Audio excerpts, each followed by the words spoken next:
এই রাজ্য সরকারের দুর্নীতি আমাদের নিঃশ্বাসের আমরা যে অক্সিজেন নিই যেটা নিয়ে বেঁচে থাকি তাতে বিষ মিশিয়েছে। এবার ওনারা সওয়াল করছেন দাগিদের মৌলিক অধিকার নিয়ে, কি বরাবর আমরা দেখছি রাজ্য সরকার দায়ী। পশ্চিমবঙ্গের মেধা, পশ্চিমবঙ্গের শিক্ষা আজকে ভুলুণ্ঠিত হয়েছে। এটা কি বাঙালি হিসেবে পশ্চিমবাংলায় জন্মেছি, এটা আমাদের কাছে ধিক্কার। কেন আমি এই বাংলায় জন্মালাম? এবং আমাদেরকে এই যন্ত্রণা থেকে মুক্তি দিন। আমি দিনের পর দিন আসছি, দাঁড়িয়েছি, মার খাচ্ছি, লাঠি খাচ্ছি। এটা কবে বুঝবে রাজ্য সরকার? আমরা পাচ্ছি না আর এই যন্ত্রণা নিতে। আপনাকে 15 লাখ টাকা, 14 লাখ টাকা, 12 লাখ টাকা দিতে পারেনি বলে এটা আমরা দেখলাম। দিনের পর দিন যারা চুরি র্যাঙ্ক জাম্প করে চাকরি পেয়েছে, টাকা দিয়ে চাকরি পেয়েছে, আমার চাকরি বিকাশ 10 বছর আগে পরীক্ষা দিয়েছে, আমার চাকরি রাজ্য সরকার দিয়েছে। রাজ্য সরকারের চুরি। নমস্কার, চলবে রণজিতে আপনাদের সবাইকে স্বাগত। আশা করি সবাই ভালো আছেন। একটা লজ্জার চিত্র দেখাবো। দেখুন, যোগ্য চাকরিহারা শিক্ষকের আর্তনাদ যেভাবে স্টুডিওতে উপস্থিত সবার হৃদয়কে কেড়ে নিল, যেন সবাইকে কাঁদিয়ে দিল। কিন্তু এই তৃণমূলের যে সমস্ত দুর্নীতিগ্রস্ত নেতা, মন্ত্রী এবং তাদের সমস্ত কর্মীগুলো, তাদের হৃদয়ে এইরকম আর্তনাদ গিয়ে পৌঁছায় না। এদের দুঃখে তাদের চোখে জল আসে না, অথচ এরা কেমন হাত পা ছুঁড়ে এগুলোকে ডিফেন্ড করতে নেমে পড়ে। এটাই সবচাইতে বড় লজ্জার। আপনারা যে প্রথমে চিত্রটা দেখলেন, এদের চোখ মুখ লাল হয়ে যাচ্ছে।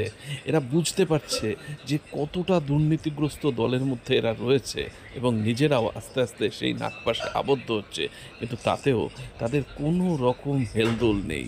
আজকে শুনুন এই অমিত রঞ্জন ভূঁইয়া যেভাবে বক্তব্য রাখলেন। মমতা বন্দ্যোপাধ্যায়ের যদি লজ্জা থাকে তাহলে ভবিষ্যতে একটু অন্তত সুরাহার ব্যবস্থা করবেন, হয়তো একটু শুভবুদ্ধির উদয় হবে। এই আশা নিয়েই হয়তো এই যোগ্য চাকরিহারা শিক্ষকরা প্রতিদিন তাদের আর্তনাদ, তাদের বিলাপ জনমানসে, জনসমক্ষে দেখাচ্ছেন। শুনুন তার বক্তব্য। দেখুন, আমার পরের বক্তা প্রথম দিন থেকে বলে আসছেন যে সরকার যোগ্যদের পাশে নেই, যাবতীয় দরদ দাগিদের জন্য। এবং যোগ্যদের যদি সত্যি পাশে থাকতেন, তার যুক্তি ছিল তাহলে যখন বারবার হাইকোর্ট থেকে সুপ্রিম কোর্ট যোগ্যদের তালিকা চেয়েছিল, তাহলে সেই তালিকাটা সরকারের তরফ থেকে জমা দেয়া হতো। অমিত রঞ্জন ভূঁইয়া ভৌত বিজ্ঞানের প্রাক্তন শিক্ষক। প্রতিবার প্রাক্তন শব্দটা বলতে গিয়ে আমার খারাপ লাগে। দক্ষিণ 24 পরগনার একটা স্কুলে অত্যন্ত সম্মানের সঙ্গে পড়াতেন। অমিত রঞ্জন ভূঁইয়ার কাছে যাব। আজ কি বলবেন? শুভ সন্ধ্যা। আমি আজকে আমার কয়েকটি কথা বলবো। তার আগে আমি রবি ঠাকুরের প্রশ্ন কবিতার দুটি লাইন দিয়ে আমি শুরু করছি। তাই তো তোমায় সুধাই অশ্রু জলে, যাহারা তোমার বিষায়েছে বায়ু, নিভায়েছে তব আলো। তুমি কি তাদের ক্ষমা করিয়াছ, তুমি কি বেসেছ ভালো? এই রাজ্য সরকারের দুর্নীতি আমাদের নিঃশ্বাসের আমরা যে অক্সিজেন নিই যেটা নিয়ে বেঁচে থাকি তাতে বিষ মিশিয়েছে। রাজ্য সরকারের দুর্নীতি আমাদের নিঃশ্বাসের আমরা যে অক্সিজেন নিই যেটা নিয়ে বেঁচে থাকি তাতে বিষ মিশিয়েছে। আমরা যে আশ্রয়টাকে, যে জীবিকাটাকে আমাদের জীবন ধারণের অবলম্বন করেছিলাম, সেইটা কেড়ে নেওয়ার ব্যবস্থা করেছে। এই রাজ্য সরকারের প্রাতিষ্ঠানিক দুর্নীতির জন্যে আজকে আমাদের এই অবস্থা হয়েছে। আমরা ভেবেছিলাম হয়তো সে তার নিজের ভুল থেকে শুধরে নেবে, কিন্তু কি বারবার দেখছি সেই হাইকোর্ট থেকে সুপ্রিম কোর্ট এবং আবার পরবর্তীতে হাইকোর্টে বারবার অযোগ্যদেরকে বাঁচানোর চেষ্টা করছে। ওনারা সওয়াল করছেন অযোগ্যদের, দাগিদের মৌলিক অধিকার নিয়ে, কিন্তু যারা কোনো অন্যায় করলো না, যাদের বিরুদ্ধে কোনো অভিযোগ পেল না, যাদের বিরুদ্ধে 17 রকমের কোনো অভিযোগ, র্যাঙ্কজাম, ওএমআর ইস্যু কোনো অভিযোগ পাওয়া গেল না, তাদের মৌলিক অধিকার নিয়ে আমাদের একটা আশা ছিল হয়তো বিচার ব্যবস্থা হবে, সেখানেও কিন্তু আমরা ব্যর্থ হয়েছি। আমরা একটা জিনিস জানতে চাই, 140 কোটির দেশে আমরা যদি বিচার না পাই, আমরা কোথায় যাব? আপনি কেন আমাদেরকে টেন্টেড বলে দাগাতে পারলেন না? আর কেনই বা আমাদেরকে আনটেন্টেড বলতে পারলেন না? কেন আমাদেরকে বারবার বলে গেলেন not specifically found to be tainted? আমাকে বলে যান যে আপনারা এই দুর্নীতি করেছেন, আপনাদের এই অভিযোগ পাওয়া গেছে। 15,403 জন যাদের বিরুদ্ধে কোনো অভিযোগ পাওয়া যায়নি, তাদেরকে কেনই শাস্তি দিচ্ছেন? তাদের জীবনকে কেন নরক করছেন? এবং এই বরাবর আমরা দেখছি রাজ্য সরকার দায়ী। রাজ্য সরকার বারবার অযোগ্যদের পাশে দাঁড়াচ্ছে, তাদের মৌলিক অধিকার নিয়ে ভাবছে, আমাদের অধিকার নিয়ে ভাবছে না। পশ্চিমবঙ্গের মেধা, পশ্চিমবঙ্গের শিক্ষা আজকে ভুলুণ্ঠিত হয়েছে। এটা কি বাঙালির লজ্জা নয়? এই লজ্জা রাখবে কোথায় বাঙালি, যে আজকে যোগ্য শিক্ষকরা রাস্তায় বসে রয়েছে এই এক বুক যন্ত্রণা নিয়ে? রাজ্য সরকার সেটা নিয়ে একবার ভাবছে না। ওনারা বিচার ব্যবস্থা আমাদের শাস্তি দিয়েছেন। এটা শুধু আমাদের শাস্তি নয়, আমাদের পরিবারকেও শাস্তি দিয়েছে। ওনারা তো লিখতে পারতেন যে আপনাদেরকে ফাঁসির শাস্তি দিলাম, এটা এই যন্ত্রণা থেকে সেটা মনে হয় আমাদের জন্য আরও উপযুক্ত হতো। তাই আমি কয়েকটা লাইন বলে আমি আমার বক্তব্যটা শেষ করব, যেটা মনে হয় এই সময়ের জন্য উপযুক্ত হবে।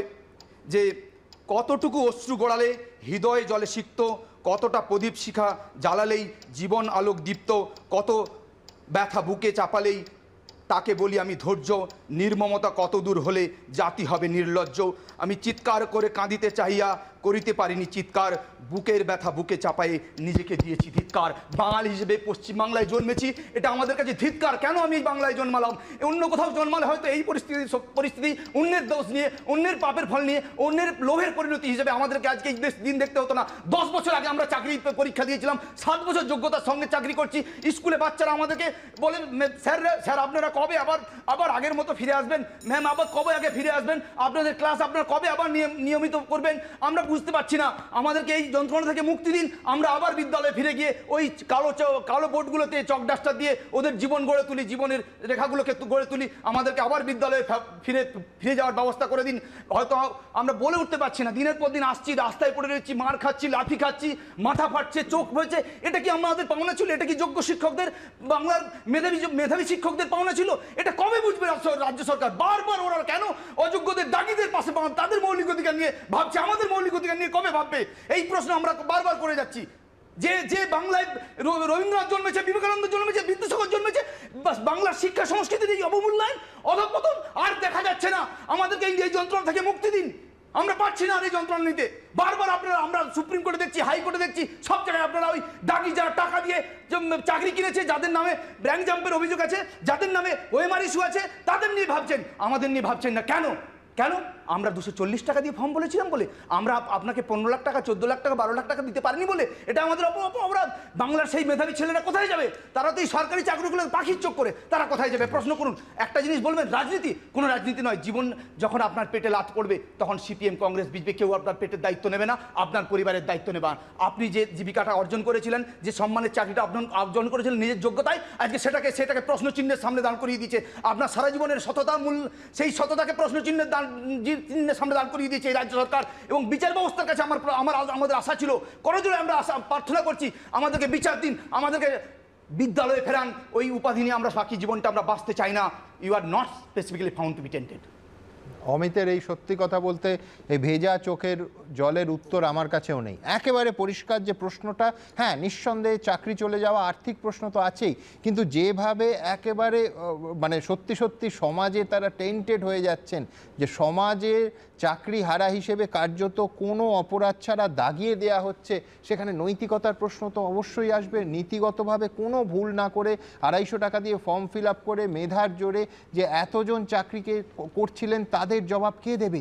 আমি বলছি এর জবাব প্রত্যেককে দিতে হবে। ঠিক এইখান থেকে যে দীর্ঘ যাত্রাটার মধ্যে দিয়ে অমিত রঞ্জনদের যেতে হলো, আমার মনে আছে গত 2বার উনি স্টুডিওতে এসেছিলেন পুলিশের মার খেয়ে।